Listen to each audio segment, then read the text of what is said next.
Today we will be continuing with the second part of our first unit, that is railways, under the unit of infrastructure engineering. Just a quick recap. In the last lecture we started with this section of your first unit. We saw the definition, what is a permanent way, what it comprises of. It has mainly 5 components. You have rails, sleepers, ballast, fixtures and fastening, and subgrade or formation. Then I showed you this diagram, it was taken from your textbook. So it is a typical cross section for a permanent way if it is built on an embankment. Embankment as in the rail track level is above the ground level. And I had discussed one more case in which the ground level is at a higher level than the rail track level. That comes the cut section. The example that I gave you was the grade separator near Akurdi, where your railway track it goes below the grade separator. So that was an example of permanent way on cut section. So in this we mainly saw there are different components, gauge, rail, sleeper and all, and we saw in detail what is a gauge. So this was the actual photo of permanent way. We also saw the load transmission, how it goes, the rails or the tracks, what you can say, they act as a girder taking the moving wheel load, and the moving wheel load, it is also a point load and some bending stresses and other secondary stresses. That load from the rails, it is transferred to the sleepers, and that's why it is necessary to hold the rails to the sleepers, not just place it. From sleepers it's transferred to the ballast, and then lastly it goes to the formation, which transfers it to the ground below. So this just we had seen in case of curves, whatever superrelation it needs to be given. So that is not given in the ballast, that is not given in the formation, but it is given in the ballast. So this we will be seeing in detail in the second unit. Then we saw the ideal requirement of a permanent way. So in that we had a lot more requirements, 5 on this slide and 4 on this slide. So the main point was, ideally the permanent way should be such that it should provide high speed, at the same time better riding quality, and at the same time less future maintenance. So if all three are satisfied, you can say you have fairly designed a very good permanent way. I will not say ideal, because designing an ideal way is not always possible. Then we ended our lecture with this gauge. I just modified the slide so for better understanding. So as you can see in this figure I have shown, so narrow gauge, the width is given, meter gauge, standard gauge and the broad gauge. So what I have mentioned below, those are the specific values as per Indian standards, and what this picture depicts, those are the values which are seen globally, as in for different countries there are different values for gauge. Suppose for narrow gauge, for India the narrow gauge is 0.762 meter. For some countries it is as low as 0.6 meter also, or in between this it can be 0.7 meter. So a range is given in this diagram. Today we will be starting with the next component, that is rails. Now what we had seen in this permanent way diagram, so we had seen in detail what is a gauge, what are the types. Now today we will be covering other 3 important aspects, 3 or 4 important aspects of your permanent way. That is, first we will be starting with the rails, then we will be seeing the sleepers, and then the ballast, and if time permits we will be also seeing the fixtures and fastening. So let's start with it. So rails, you all must have seen it. It's a important component of your permanent way, and it is the foremost component on which the railway or the engine or the wheels move, and it takes the load for primary and then it distributes thereon. In the background you can see the typical picture of rails stacked. So if you see the function of your rails, I have just highlighted the main points. It should be obviously hard, smooth and unchanging surface. this is an obvious requirement that if the surface is changing, or even if there is a small undulation in your rail track on the surface, top surface where the wheel is in contact, there will be lot of wear and tear. It can also lead to derailment in some cases. So that should not be the case. So it should be unchanging surface, it should be smooth, and it should be at the same time hard, because if it's not that much hard, if it has more elasticity, so it will be easily deformed by the moving wheel load coming upon it. And with all these requirements, the major or good requirement would be if it is producing minimum friction. Now if it is producing minimum friction, then you would require less maintenance, because friction, it will generate a lot of energy in the form of mainly sound and heat will be predominant, which can damage your rails as well as wheels. So if that is more, friction is more, the heat dissipation will be more, and in turn your rails will be damaged and you will require frequent maintenance. So friction should be minimum. It should bear all the stresses, mainly the vertical, the lateral, the braking, and the thermal. Okay. Vertical, it is the direct load of your wheel. Lateral, it is due to the sway or sway of your bogie or engine in the lateral direction. Braking force, it will come to picture when your railway stops or decelerates. And thermal stresses, as you can see in this picture as well, mainly the rails are made of steel, most recent ones, steel alloys. So steel, it is susceptible to thermal stresses. You have studied this in SOM. So that thermal stresses also should be taken by the rails with maintaining all these requirements. The first requirement of the function that we have seen for rails, this is the foremost requirements.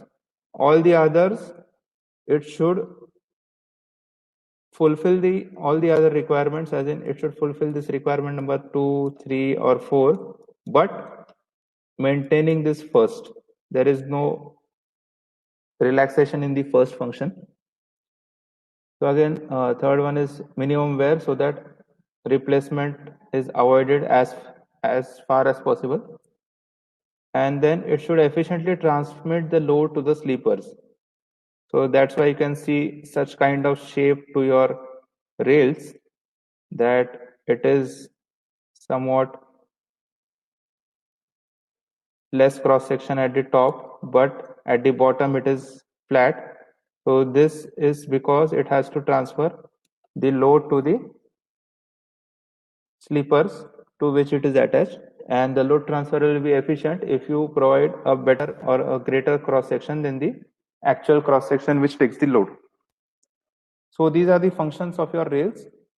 Now we'll come to the type of rails. Now in this type of rails also, I'll be showing you in the form of the evolution, as in the first type of rail which was invented or used, and then what were the advantages and what are the disadvantages, and due to that disadvantage, the subsequent type of rail was invented or it came into picture. So for the first type of rail which was used when railways was first introduced in any part of the world were the double-headed rails. It is abbreviated uh, internationally internationally, the abbreviation which is suited, it is DH.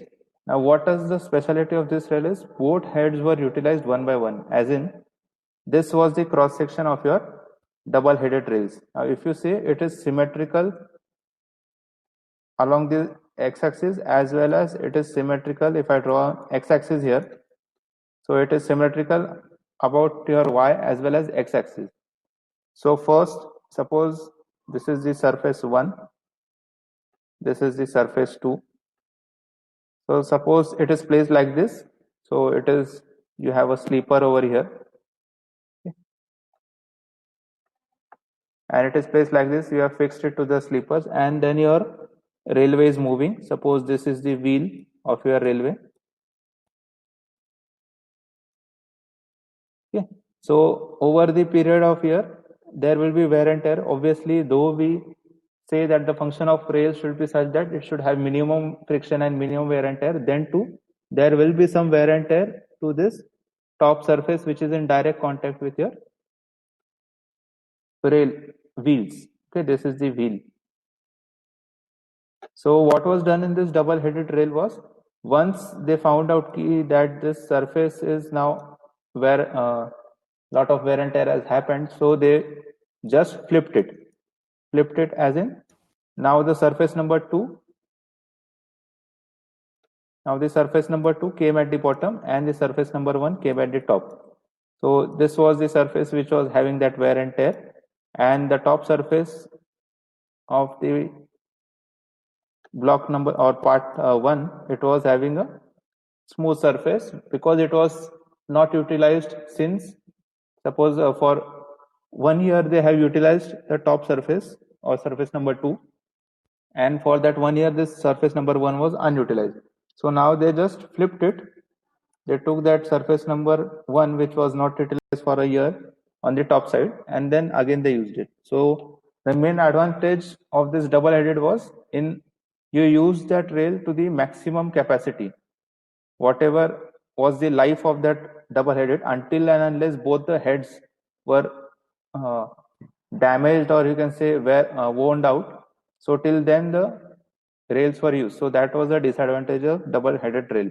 But obviously there was also, sorry, this was the advantage, and obviously there was a disadvantage.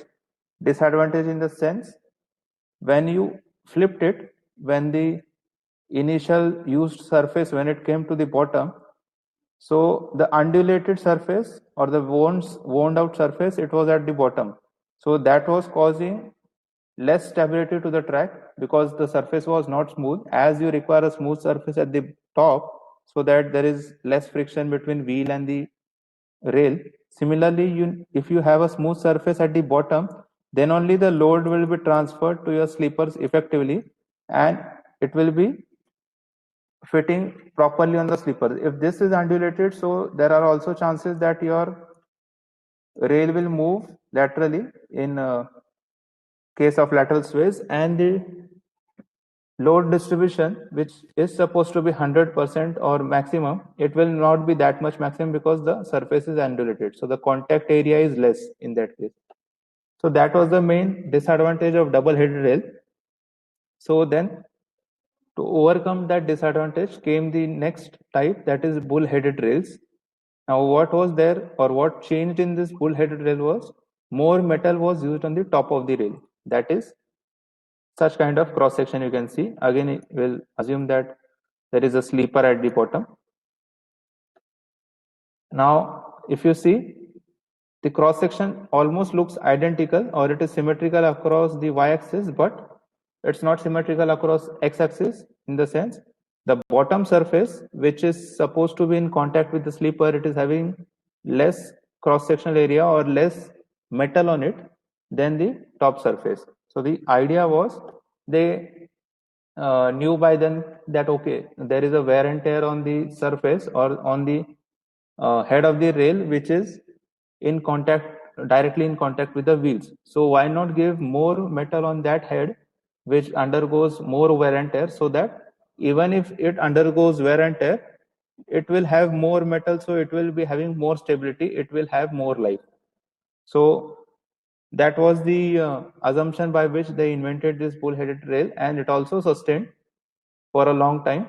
But again, there was a disadvantage in this was, we all know that symmetry plays an important part in case of structures. So if your structure is symmetric, you need not worry much about the loads, even if you design it very well, or just a sufficient design. So it will sustain the loads. The symmetry will take care of the balancing out of the loads. It will not provide any eccentric loads, and it in turn not provide any moments. But now in this case, in the bull-headed rail, there it was unsymmetrical about this x-axis. So that's why this head became bulky, and there were chances that there was lateral instability in your system.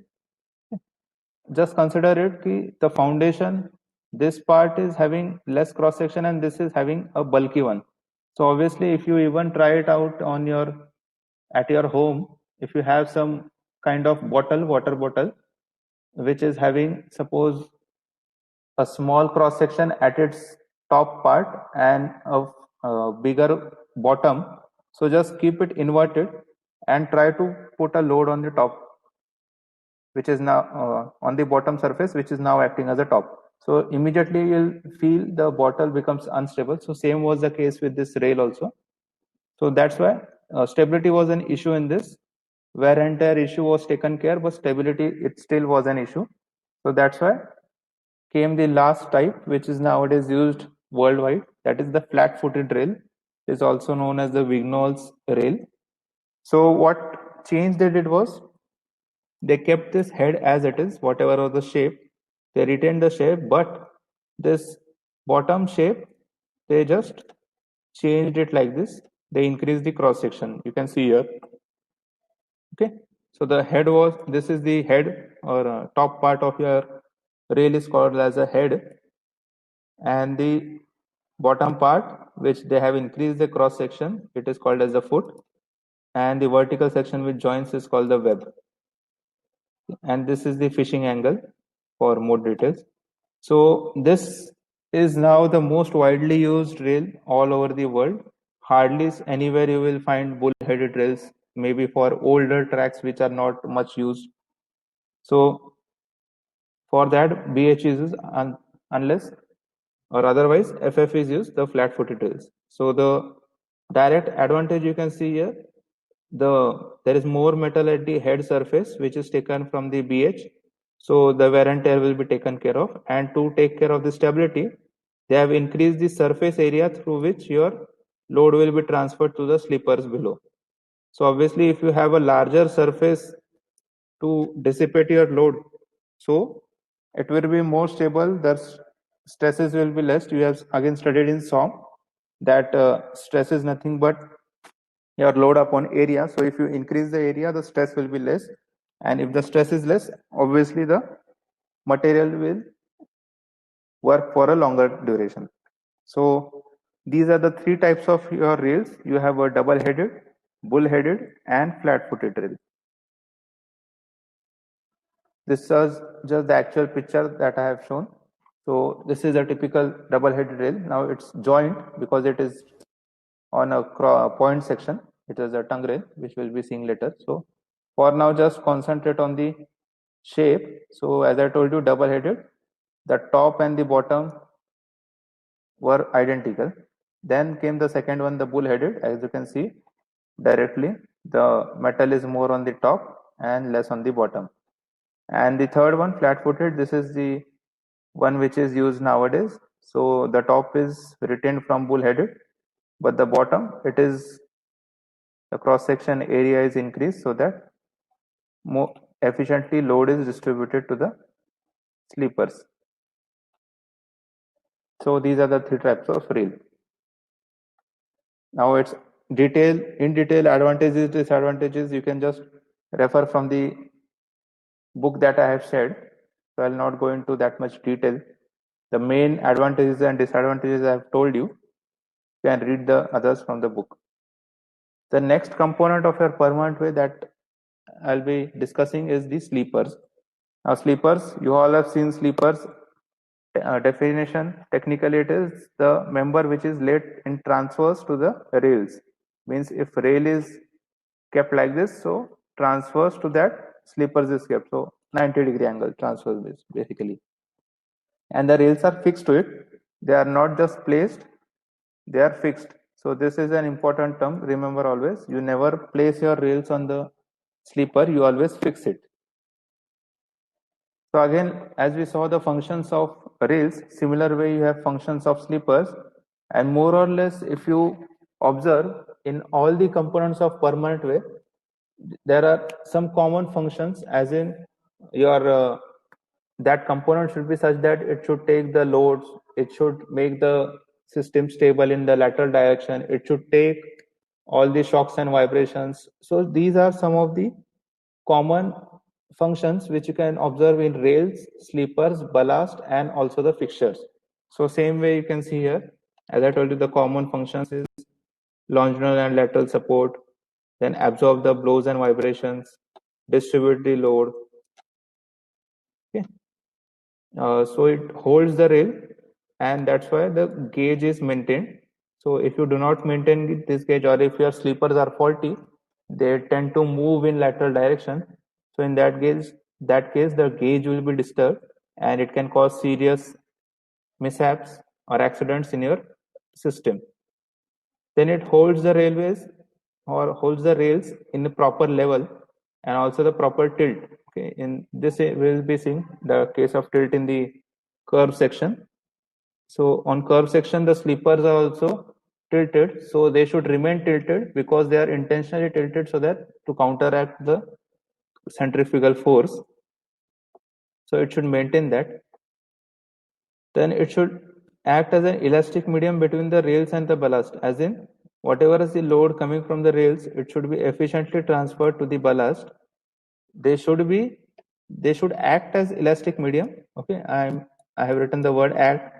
They should act as elastic medium, but they are a rigid material. Okay, now you can say that how come it's possible that a rigid material will act as an elastic medium? Elastic medium as in it should take the load and transfer efficiently. It should not happen that it takes the load and is incapable of transferring. In that case, the sleepers will break there itself. So that's what I mean by this phrase here. Then it should provide means to rectify the track geometry in case there is a regular maintenance. So in that case, suppose you have to lift the railway track and replace the sleepers or replace the ballast or replace the rails. So your sleeper should provide, or it should be such that that rectification is possible. So these are the functions. This is a typical diagram of your steel sleepers. It is a bridge. You can see this is one abutment of the bridge, and these are the sleepers. Okay. The ones I am highlighting in blue, and your rail is fixed to the sleepers using these fixtures. Okay. Now, if you see the requirement, these are not ideal requirement, I'll say, but it is essential that your sleepers fulfill this requirement so that the overall economy and overall safety and stability of your permanent way is achieved. So first of all, it should be economical, because we all know railway tracks are continuous for kilometers, thousands of kilometers. So a small cost or the each component will contribute it is in its own way. So if you make your sleeper economical, so you will require a number of sleepers. So as in, suppose in 1 kilometer you require thousand sleepers, and if you save even 10 rupees in your one sleeper, so in that case your total saving it will go in lakhs and crores if you go on continuously. Just calculate for whole length. So it should be economical. That is beneficial from the initial point of view, also initial investment and also the construction cost, maintenance cost. Then the fittings of the sleeper should be such that they can be easily adjusted during maintenance operation. Adjusted as in, if I showed you here, so these are the steel sleepers and these are the rails, and they are fixed using this assembly fixtures. Now these fixtures should be such that they should be easily maintained during the maintenance work. So that depends on what is the material of your sleeper, so whether it allows easy maintenance or not. Then the weight of the sleeper, it should be moderate. Now this is a very balancing thing, or what we can say, we have to find out a way that your weight of the sleeper, if it is very heavy, so it is very difficult from construction point of view and maintenance point of view. Every time you have to construct it, so you have to make use of heavy machineries, so that because your sleepers are heavy, they cannot be lifted using just 4 or 5 laborers or 2 laborers. You have some equipment to fit it, and if it is very light in weight, so there are chances that whatever is the moving load, trains, they move at a very high speed. It can go out across 100 kmph. So at that high moving speed, the moving load, there is a lot of vibrations and shocks. So if your sleepers are lightweight, so they will tend to move in lateral direction, and that's hampering the stability of a system. So it should be moderate. So that's a trade-off. If you are giving heavy, you are compromising with the cost, and if you are giving a light one, you are compromising with the stability. So it should be moderate. Again, this is a common thing that we have seen before also. The design should be such that gauge and alignment is maintained. Then the bearing area below the rail seat should be enough to resist crushing due to bearing stresses. Now, I think bearing stresses were covered in your SOM or Geotech, but nevertheless, what is this bearing stresses is? I'll explain with the help of this flat-footed rail. So now we all know that what is going to happen in load transfer, the load from the rail, it is going to be transferred to the sleepers which are below. Now I told you this flat-footed rail had an advantage that the cross-section area which was in contact with the sleeper, it was more, so that's why the stresses were less. But nevertheless, whatever is the load coming on these rails due to the wheels and the movement, so that load itself, it is on a higher side. So we cannot have an unlimited cross section on the bottom, so we have restricted it to this one or this much width. Now even though it is more as compared to bull headed rail or double headed, but then too this cross section is less. So in comparison to load, I am saying this cross section is less. So this load is more often in thousands of tons. Okay. It is greater than 1000 tons. So that much load is just taken by your rail, which is in some mm. The width is in some mm. Okay. So obviously the stress is going to be high. This kind of stresses are called bearing stresses, wherein the load is very high and the area through which that load is transferred is very less. So in that case, a lot of crushing stress comes at this portion, and that crushing stress will obviously be taken by the sleepers. So your sleeper should be such that they should be efficient in taking this bearing stress or crushing stress. Okay, so that's what I mean by this point, that the bearing area below the rail seat should be enough to resist the crushing due to bearing stresses. Okay, so the area should also be sufficient and the material should be also strong. Area as in, if you say this width of your sleeper, so as you can see, whatever is the area required for fixing, some more extra width is provided on both the sides of that fixtures also. So that is what is meant by this term bearing area. So it is more than the actual fixtures or the width required for this load transfer. So it's more because of this bearing stresses. Then the design and spacing should be such that it should facilitate maintenance work. As I told you, economy is also important. Plus, if your spacing of sleepers is very less, okay, suppose in this figure what you see, so instead of this figure, I'll just show you this one. Yeah. So in this figure, you can see these are the sleepers. Now there is some specific distance at which they are placed from each other. So that is called the spacing. Now this spacing is provided in such a way that it should make your system stable, your permanent way stable, and also it should provide sufficient gap so that the ballast can be filled in between this sleepers. Okay, so the ballast will take care of the vibrations and shocks. So if you provide, suppose, one more sleeper in these two sleepers, if you provide one more sleeper here, so obviously there is less space for your ballast. And if you see the size of your ballast, it is coarse aggregate of more than 40-80 mm. So that much size aggregates if you are using as a ballast, so you should also have sufficient area or sufficient width between the sleepers. So that is what I meant by this point that the design and spacing should be sufficient.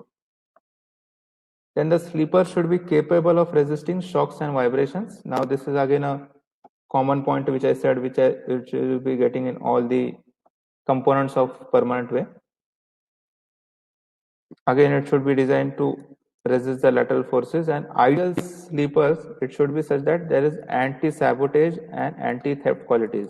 Okay? Anti-sabotage means no one can destroy it, or you can say partially dismantle it, or you cannot steal it. Now, why this anti-theft qualities we will be looking when we see into the materials that are used for sleepers or were used. So coming to the materials used, sleepers are generally classified based on the material from which they are prepared. So we have three types of material, mainly the wood, metal, and concrete. Now wooden sleepers nowadays they are not used, but when the initial phases of railway development were taking place, this was the only material available in abundance. At that time, concrete was also yet to be invented. So at that time, wooden sleepers were used. Then there were disadvantages in wooden sleepers also. You can just guess it that they are open to the weathering action. So due to the moisture and rain, they are susceptible to all sorts of damages. They are susceptible to decay. They are susceptible to cracks. Okay.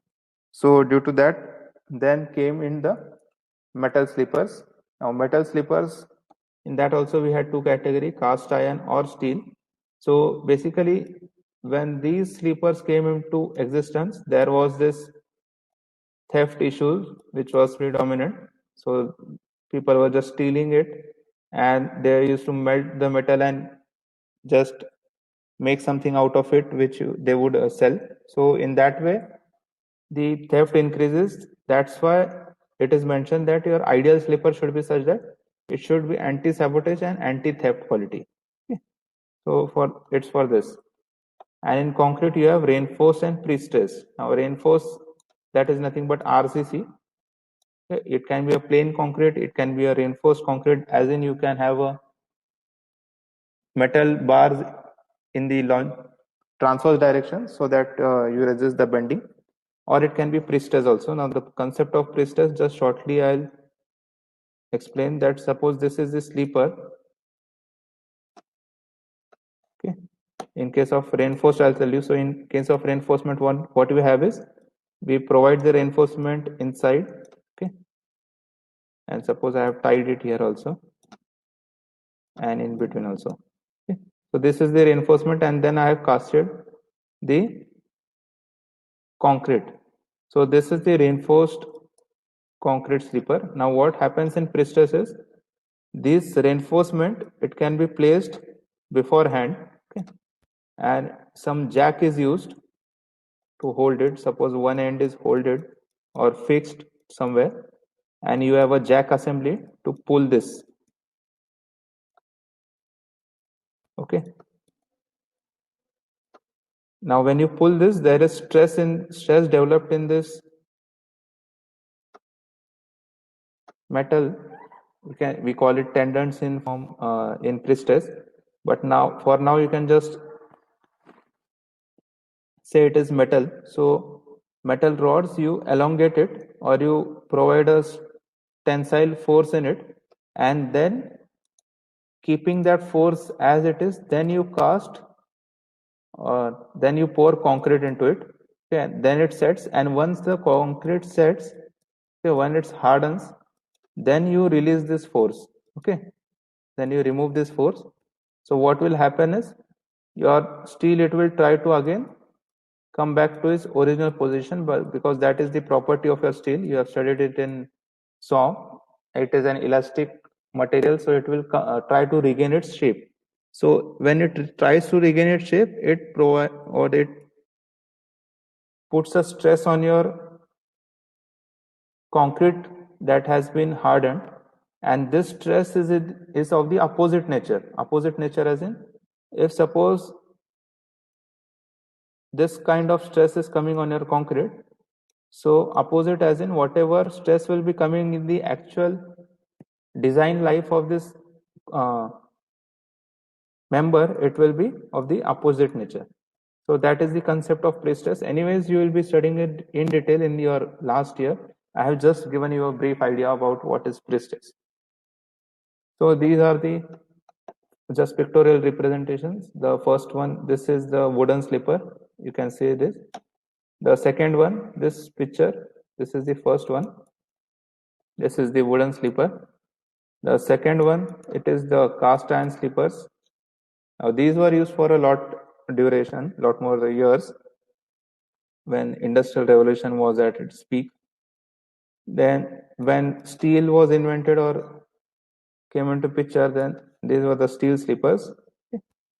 You can see the difference in both the cast iron and steel slippers are metal, but the cast iron, it is a little bit less weight. As you can see from the dimension, it is just having minimal thickness. As compared to that, your steel slippers, they have a block. That block can be hollow or it can also be partially filled. Then you have concrete slippers. So this is the fourth one, the concrete or the RCC slippers. From the top, you can just see the concrete. RCC or not, you will find it when you open it. And this is the pre-stress one, what I'm talking about, the fifth. So how to identify pre-stresses? You can see these holes. So these are holes, nothing but whatever tendons were pre-stressed. So when you cut it, you leave these holes and just you fill it with some sealing material. So that's how you can find out whether your slipper is pre-stressed or not. For concrete or RCC, you will not find these ducts, small ducts. And in recent years, there has been another type, this sixth type that I have mentioned, that is composite slipper. Now, composite, it is from the name, as you can guess, it is made from different materials.